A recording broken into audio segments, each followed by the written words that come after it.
Praise the Lord. இயேசுவின் ரத்தம் ஜெயம். தினமும் இயேசு நிகழ்ச்சிக்கு உங்களை கர்த்தராகிய இயேசு கிறிஸ்துவின் நாமத்தில் வரவேற்கிறேன். செய்தியின் தலைப்பு: பாடுபட்டால் ஆளுகை செய்யலாம். ஆதார வசனம் 1 பேதுரு 4:19. ஆகையால் தேவனுடைய சித்தத்தின்படி பாடு அனுபவிக்கிறவர்கள் நன்மை செய்கிறவர்களாக தங்கள் ஆத்துமாக்களை உண்மையுள்ள சிருஷ்டிகர்த்தராகிய அவருக்கு ஒப்பு கொடுக்க கடவர்கள். தேவ மக்களை, மேற்கண்ட வசனத்தை படித்து குழப்பம் அடைய வேண்டாம். நாம் உயர்த்தப்பட வேண்டும், நாம் வாழ வேண்டும், செழிப்பாக வாழ வேண்டும். இது தேவனுடைய சித்தம். இதை நீங்கள் மறக்காதீர்கள். யார் வேறு எது சொன்னாலும் நீங்கள் அதை ஏற்றுக்கொள்ளாதீர்கள். தேவனுடைய சித்தம் வாழ வேண்டும், அவருக்குள் வாழ வேண்டும். உலகத்திற்குள் அல்ல, அவருக்குள் வாழ வேண்டும். அப்படி உயர்த்தப்படுவதற்கு அடுத்த ஸ்டேஜ் என்று உயர்த்தப்படுவதற்கு நமக்கு ட்ரைனிங் கொடுக்கிறார். ட்ரைனிங் இல்லாமல், பயிற்சி இல்லாமல், முயற்சி இல்லாமல் எதுவும் கிடைக்காது. அதுதான் பாடு. அந்த ட்ரைனிங் தான் பாடு. நமக்குள்ளே இருக்கிற அந்த நல்ல நற்குணத்தை வெளியே கொண்டு வர அவர் விரும்புகிறார். அதற்கு அவர் முயற்சி எடுக்கிறார். ஆவியானவர் முயற்சி எடுக்கிறார். நமக்கு சந்தர்ப்பத்தை கொடுக்கிறார், கிருபை கொடுக்கிறார். இதுதாங்க வாழ்வு. உங்கள் ஆத்துமாக்களை தொய்ந்து போக விடக்கூடாது. ஆத்துமாவை தேற்றுபவரிடம், பெடல் கொடுப்பவரிடம், ஆலோசனை தருபவரிடம் ஒப்படையுங்கள். அவருக்கு நேராக உங்கள் ஆத்துமாவை உயர்த்துங்கள். இது உங்களுக்கு நீங்களே செய்து கொள்ளும் நன்மை. முதலில் நமக்கு நாமே நன்மை செய்து கொள்ள வேண்டும். இதுதான் முதல் நன்மை. நம்முடைய சிந்தனையை, நம்ம ஆத்மாவை, உள்ளத்தை, மனதை அவருக்கு நேராக உயர்த்த வேண்டும். அது வேதம் கண்ணாடி. கண்ணாடியை பார்த்து எப்படி நம்ம சரி செய்து கொள்கிறோம்? எவ்வளவு நேரம் கண்ணாடி முன் நிற்கிறோம்? அந்த கண்ணாடி உலக கண்ணாடி நான் சொல்லவில்லை. சரீரத்தை சரி செய்து கொள்ளும் கண்ணாடி நான் சொல்லவில்லை. வேதம் கண்ணாடியை சொல்லுகிறேன். அதை பார்த்து பார்த்து பார்த்து நம்ம கொஞ்சம் கொஞ்சமாக சரி செய்து கொள்ள வேண்டும். அதை படித்து படித்துத்தான் நம்ம ஆத்மாவை எப்படி அவருக்கு நேராக உயர்த்துவோம் என்பதை கற்றுக்கொள்ள வேண்டும். இந்த 6, 7, 8 நிமிட செய்தியில் அவ்வளவு சொல்லிவிட முடியாது.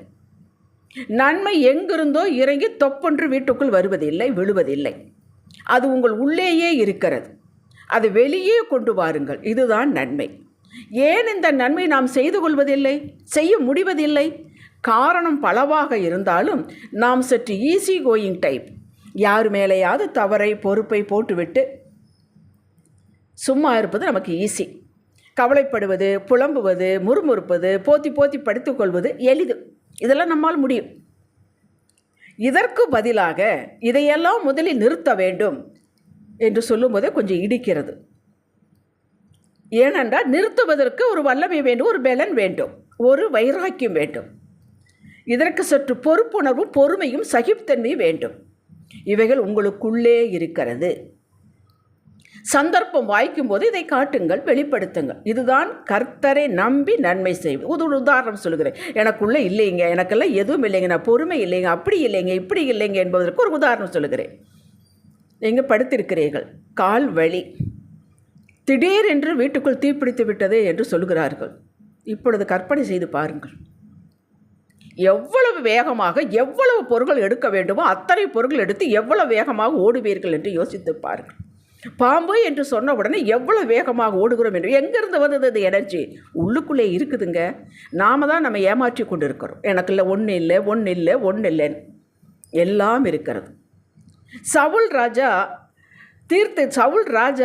தீர்த்து கட்ட சூப்பரான வாய்ப்புகள் தாவீதுக்கு கிடைத்தது. சவுல் ராஜா, அபிஷேகம் பண்ணப்பட்டவன், தாவீதின் மாமனார். ஆனால் தாவீதுக்கு எதிரியாகிவிட்டார். பொறாமையினால் தாவீதை கொல்ல திட்டம் திட்டு துரத்தி கொண்டே இருக்கிறார். இவையெல்லாம் அறிந்து அவனுக்கு அற்புதமான சந்தர்ப்பம் வாய்த்தது தாவீதுக்கு. அந்த சந்தர்ப்பத்தை அவன் பயன்படுத்தி கொள்ளவில்லை. அமைதி காத்தான், பொறுமையாயிருந்தான், விலகி கொண்டான். இதுதாங்க அவனுக்கு அவன் நன்மை செய்து கொள்வது. இதுதான் கர்த்தரை நம்பி நன்மை செய்வது. அபிஷேகம் பண்ணப்பட்டவனை தொடக்கூடாது என்பது வேதத்தில் இருக்கக்கூடிய ஒரு சட்டம், ஒரு பிரமாணம், ஒரு கட்டளை. அதை காத்து கொண்டான். கர்த்தரிடம் தன் ஆத்துமாவை உயர்த்தினான் தாவீது. எப்பொழுது வேறு சங்கீதமெல்லாம் படித்து என் ஆத்துமாவுக்கு நேராக உயர்த்துகிறேன், தூக்கி பிடிக்கிறேன் என்கிறான். அடுத்து தேவனுடைய சித்தத்தில், இது ஒரு கட்டம். அடுத்து தேவனுடைய சித்தத்தின்படி பாடு அனுபவிக்கிறது என்று வசனம் கூறுகிறது. இதன் பொருள், தேவனுடைய சித்தத்தை நிறைவேற்ற நாம் பிரயாசப்பட்டால், முயற்சி எடுத்தால், முடிவு எடுத்தால் பாடுகள், தடைகள், இடையூறுகள் வரும். நாம் சர்ச்சுக்கு போக வேண்டுமானால் எத்தனை தடைகள் வருது. சபையில் ஒரு மீட்டிங் போட்டிருக்காங்க, எல்லாரும் வர சொல்லியிருக்கிறாங்கன்னா போகன்ற ஆசைப்படுகிறோம். எவ்வளவு தடைகள் வருது, அந்த தடைகளை வேகமாக எடுத்துக்கொள்கிறோம், சாக்குப்போக்கு சொல்லுகிறோம். இதெல்லாம் தேவனுடைய சித்தத்தை நிறைவேற்றுவது. ஜெபிக்கலாம் என்றால் எத்தனை தடைகள் வருகிறது யோசித்து பாருங்கள். இதெல்லாம் வரும் என்பதை மனதளவில் ஏற்றுக்கொண்டு முன்னேறி சென்று தடைகளை எல்லாம் தள்ளி விட்டு முன்னேறி சென்று அவருடைய சித்தத்தை நிறைவேற்ற வேண்டும். இதை கர்த்தர் கவனிக்கிறார். வீட்டுக்கு வீடு வாசப்படி உண்டு. இதற்கு இப்படி செயல்பட்டு ஜெபிப்பதற்கு அவர் நம்மை தனியாக விடவில்லை. அவரது பிரசன்னம் நம் மீது உள்ளது. ஏன்னா ஆவியானவர் உள்ளே இருக்கிறார். அது கற்றுத்தரும், ஆலோசனை தரும். அவருடைய கிருபை நம் மேல் உள்ளது. இவைகள் நமக்கு போதுமானவைகள். இவைகளை வைத்துக்கொண்டு உலகத்தை ஜெயிக்கலாம். தேவனால் பிறப்பதெல்லாம் உலகத்தை ஜெயிக்கும். நீங்களும் நானும் தேவனால் பிறந்திருக்கிறோம். அப்போ நாம் உலகத்தை ஜெயிக்க வேண்டும் அல்லவா? எப்போ பார்த்தாலும் மற்றவங்களே நமக்கு ஜெயித்து கொடு, நம்மளையே விசாரிக்கணும், நமக்கே கொண்டு வந்து கொடுக்கணும் நினைக்கக்கூடாது. தேவன் யாவரையும் பாடுகளுக்குள், துன்பத்திற்குள், வேதனைக்குள், வியாதிக்குள், பிரிவினைக்குள் அழுத்துகிறவர் அல்ல. இந்த உனக்கு கொஞ்சம் இவ்வளோ பாடு, இந்த உனக்கு கொஞ்சம் இவ்வளோ பனிஷ்மெண்ட்டு, இந்த உனக்கு கொஞ்சம் இவ்வளோ ஜாஸ்தி பாடு என்று பங்கு போட்டு கொடுக்கிறவர் அல்ல அல்ல. அவர் நன்மைகளை மாத்திரம் செய்கிறவர், எல்லாவற்றையும் நன்மைக்கு நேராக நடத்துகிறவர். நாம் நம் பிள்ளைகளுக்கு காலை எழுந்தது ஆளுக்கு கொஞ்சம் பாடுகள், ஆளுக்கு கொஞ்சம் துன்பம், ஆளுக்கு கொஞ்சம் பனிஷ்மெண்ட் என்று பிரித்து கொடுக்குறோமா? சொல்லுங்கள். எதிர்த்து நிற்கிற பிள்ளையாக இருந்தாலும், ஐயோ இந்த பிள்ளை நேற்று இரவு சாப்பிடலையே, தூங்கிட்டானே, சாப்பிடாமையே தூங்கிட்டானே என்ற அங்கலாய்ப்புப்படும் மனம் உடையவர்கள் நாம்.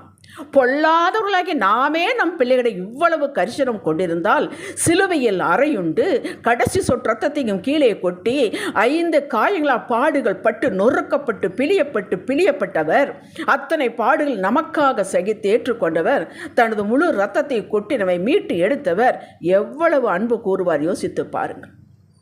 அந்த பாடுகள் வீணாக போய்விடுமா? நாம் வாழ வேண்டும் என்பதற்காக, நாம் விடுதலையோடு பாவம் இல்லாமல் பரிசுத்தவான்களாக நீதிமான்களாக அவரோடு இணைந்து வாழ வேண்டும் என்பதற்காக இத்தனையும் செய்தவர். அவர் பாடு கொடுப்பாரா? ட்ரைனிங் கொடுக்கிறார், பயிற்சி கொடுக்கிறார், அடுத்த உயர்ந்த நிலைக்கு. யோவான் 3:17 சொல்வதன் பொருள் என்ன? தேவன் தம்முடைய குமாரனை உலகத்தை பனிஷ்மெண்ட் கொடுக்க அனுப்பவில்லை, மீட்டெடுக்க, மனிதர்களை மீட்டெடுக்க, ரட்சிக்க, தன்னோடு சேர்த்து கொள்ளவே அனுப்பினார் என்கிறது. அந்த வேலைத்தான் அவர் செய்து கொண்டிருக்கிறார். இப்பொழுது இவைகளை நன்றாக இணைத்து பாருங்கள். இந்த செய்தி ஒன்றாக இணைத்து பாருங்கள். தேவனுடைய விருப்பம், திட்டம், சித்தம் நிறைவேற்றுவது நமக்கு அவசியம். அப்படி செய்ய முனைப்படும் போது எல்லா தடைகளும் வரும். ஏற்கனவே நான் சொன்னேன், சினிமாவுக்கு போனால் தடை வராது, சர்ச்சுக்கு போனால் வரும். அதிகாலை எந்திரிச்சு ஜபம் பண்ணலான்னா தூக்கமாக வரும். இன்னையிலிருந்து நான் பொறுமையாக இருக்க போகிறேன் அப்படின்னா ஏகப்பட்ட பிரச்சனைகள் வரும். அதாங்க பொறுமையை காட்டுவதற்கு தான் அந்த சந்தர்ப்பங்கள். பொறுமையை காட்டுங்கள். பொறுமையை சோதிப்பு வரும். வீட்டுக்குள்ளேயே உரைகற்கள் இருப்பாங்க, வெளியில் போனாலும் இருப்பாங்க. அப்படி என்றால் தடைகள், துன்பம், ஏமாற்று இவற்றை எதிர்பார்த்து கொண்டிருக்கக்கூடாது. நமது ஃபோக்கஸ் அவருடைய சித்தத்தை, என்ன சித்தம்? அவருக்கு கீழ்ப்படிய வேண்டும், அவர் திட்டத்தை ஏற்றுக்கொள்ள வேண்டும், அவர் சமூகத்தில் நிலைத்திருக்க வேண்டும், அவர் சொல்வதை நம்ம காது கேட்கும், ஃபோக்கஸாகவே இருக்க வேண்டும். அவைகள் வரட்டும் போகட்டும், அதை பற்றிய கவலை இல்லை. எல்லா கனிகளை வெளிப்படுத்த வேண்டிய சந்தர்ப்பங்கள் வரும். அன்பு, சந்தோஷம், சமாதானம், நீடிய பொறுமை, தயவு, நற்குணம், விசுவாசம், சாந்தம், இச்சையடக்கம், 9 கனிகள். அந்தந்த சமயத்தில் ஒரு சமயத்தில் ஒரு கனிகளை வெளிப்படுத்துங்கள். உங்களுக்குள்ளே இருக்கிறது. நான் ஏற்கனவே சொல்லிவிட்டேன், உங்களுக்குள்ளே இருக்கிறது. உங்கள் மனதை, சிந்தையை நீங்களோ பிசாசோ சூழ்நிலைகளோ பாழாக்க இடம் கொடாமல் இருக்க வேண்டும். கர்த்தரிடம் உயர்த்துங்கள். அவர் உங்கள் ஆத்துமாவை தேற்றுவார். உங்கள் ஆத்துமா வாழும், மகிழும். கர்த்தரை தேடுடைய ஆத்துமா வாழும், கர்த்தரை தேடுடைய ஆத்துமா மகிழும் என்றுதான் வேதம் சொல்கிறது. சங்கீதம் 105:3, சங்கீதம் 69:32. உயர்த்தப்பட போகிறோம் என்பதற்கு இதுதாங்க அறிகுறி. உங்களுடைய உள்ள மகிழும். ஒன்றுமே இல்லாவிட்டால் உங்கள் உள்ள மகிழும். ஒரு ரிலாக்ஸாக இருப்பீர்கள். எல்லாவற்றையும் அவரிடம் ஒப்பு கொடுத்து விடுவீர்கள். உங்கள் சித்தம் திட்டம் சொல்லுங்கப்பா, ஒன்றொன்னா சொல்லுங்கப்பா, நான் செய்கிறேன், குழந்தை போல வருவீர்கள். இப்பொழுது நீங்கள் ஜெபித்தால் அப்படியே நடக்குங்க. உங்கள் வாழ்வில் எவையெல்லாம் இருக்க வேண்டும், எப்படி இருக்க வேண்டும் என்று ஆசைப்பட்டீர்களோ, விருப்பம் கொண்டீர்களோ அத்தனையும் நடக்கும். ஏன்? எப்படி? நீங்கள் தான் உங்கள் ஆத்துமாய் அவருக்கு நேராக உயர்த்தி விட்டேன். அவர் சித்தம் செய்வதற்கு ஆயத்தமாகிவிட்டேன். எத்தனை பாடுகள் வந்தாலும் அவர் பார்த்து கொள்வார் என்ற நிலைக்கு வந்து விட்டீர்கள். உங்களுக்குள்ளே இருக்கக்கூடிய சகல காரியங்களை வெளிப்படுத்த ஆயத்தப்படுத்தி விட்டீர்கள். இதுதான் அவர் எதிர்பார்க்கிறார்.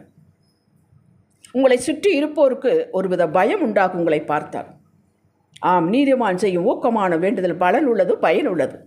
நீதிமான் விரும்புகிற காரியம் கொடுக்கப்படும். நீதிமானுக்கு ஆசையில் நியாயமானவர்கள் வேதம் சொல்லுகிறது. நீங்கள் ஆசைப்பட்டதெல்லாம் எதிர்பார்த்து எல்லாம் நடக்கும், ஒன்று விடாமல் நடக்கும். கொஞ்சம் சகிச்சுங்க, இதெல்லாம் கொஞ்சம் இருக்கத்தான் செய்யல வாழ்க்கையில், அது அல்ல, அது சும்மா பேசுகிற பேச்சு. ஒரு குறையும் இருக்கக்கூடாது என்று வேதம் சொல்லுகிறது. ஒரு நன்மையும் குறைவு படுவதில்லை என்று தான் வேதம் சொல்லுகிறது. உம்முடைய வாசஸ்தலத்தை விசாரித்தால் ஒரு நன்மையும் குறைவுபடாமல் ஒரு இதையும் பார்க்க முடியாது என்று தான் வேதம் சொல்லுகிறது. அப்படியே நாம் ஏற்றுக்கொள்ள வேண்டும். பூரணமாக வாழ வைக்க வந்தேன் என்றார் யோவான் 10:10. அந்த பூரணத்தை நீங்கள் காண்பீர்கள், உங்கள் வாழ்வில் காண்பீர்கள், உங்கள் பிள்ளைகள் வாழ்வில் காண்பீர்கள். உன்னுடைய சமாதானம், நிறைவான சமாதானம், பூரண சமாதானம் வீட்டில் இருக்க காண்பீர்கள். நாம் ஆயத்தமாகிக் கொள்ள வேண்டும், தினமும் ஆயத்தமாக கொள்ள வேண்டும். ஜெபிக்கலாம். தகப்பனே, எங்களது சிந்தனை, பேச்சு, செயல் எல்லாம் உமக்கு நேராகும், திட்டத்திற்கு நேராகும் எப்போது இருக்க இதில் நிலைத்திருக்க கிருபை தாரும். தந்தமைக்கு ஸ்தோத்திரம். இயேசுவே நாமத்தில் பிதாவே, ஆமேன். அல்லேலூயா.